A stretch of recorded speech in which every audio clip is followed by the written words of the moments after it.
Actually మేమైతే photoshoot కోసం అష్టలక్ష్మి గుడికి అయితే వచ్చాము. చూడండి,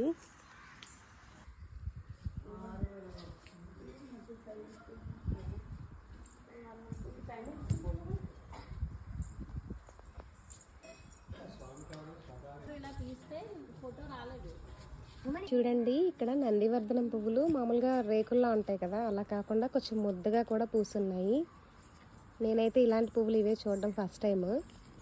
ఇక చూడండి భలే ఉన్నాయి పువ్వులు అయితే.